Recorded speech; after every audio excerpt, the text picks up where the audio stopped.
আচ্ছা, এই ভিডিওটা হচ্ছিল স্পেসিফিক্যালি হচ্ছিল যারা রাইটার আছে, যারা হচ্ছে কপি রাইটার বা কন্টেন্ট রাইটার বা হচ্ছে মানে এনি ফর্ম অফ রাইটিং এর কথা চিন্তা করে।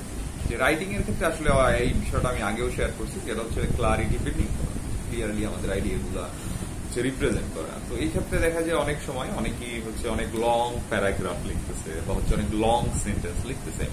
এক্ষেত্রে হচ্ছে রিডেবিলিটি ব্রেক করে। রিডেবিলিটির হচ্ছে আপনার অ্যাকচুয়াল যে মানে স্কোর হচ্ছে সেটা হচ্ছে 4, যেটা হচ্ছে আমরা হ্যামিংওয়ে টুল দিয়া বা হ্যামিংওয়ে এডিটর দিয়ে চেক করতে পারি। এর থেকে যদি একটু বেশি হয় 5 হইতে পারে, 6 হইতে পারে, এর বেশি হচ্ছে করা উচিত না, আনলেস হচ্ছে আপনার অডিয়েন্স বা সাবজেক্ট যদি লয়ার হয়।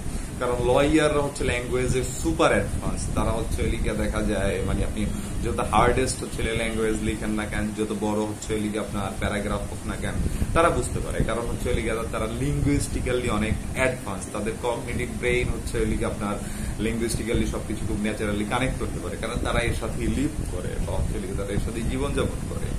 এছাড়াও হচ্ছে লিঙ্গুইস্টিক টিচার যারা আছে, প্রফেশনাল যারা আছে, তাদের জন্য আপনি হচ্ছে এটা করতে পারেন। কিন্তু মোস্ট অফ দ্য কেসেস আপনার যেটা করতে হবে মানে শর্ট সেন্টেন্সেস হতে হবে, শর্ট প্যারাগ্রাফ হবে। তো আই হোপ আপনার এনি কাইন্ড অফ কমিউনিকেশনের বা হচ্ছে মেসেজের কথা আপনি চিন্তা করেন না কেন, সোশ্যাল মিডিয়ায় হোক বা হচ্ছে আপনার ওয়েবসাইট কপি হোক বা হচ্ছে সেলস মেসেজ হোক বা হচ্ছে ল্যান্ডিং পেজ হোক, যেটাই হোক না কেন, এরপর থেকে হচ্ছে আপনি চেষ্টা করবেন যে কত শর্টে হচ্ছে আমি আমার আইডিয়াটা ক্লিয়ারলি রিপ্রেজেন্ট করতেছি, যাতে হচ্ছে আমার অডিয়েন্স, রিডার্স বা হচ্ছে সাবজেক্ট বা অডিয়েন্স তারা পড়তেছে এবং বুঝতে পারতেছে।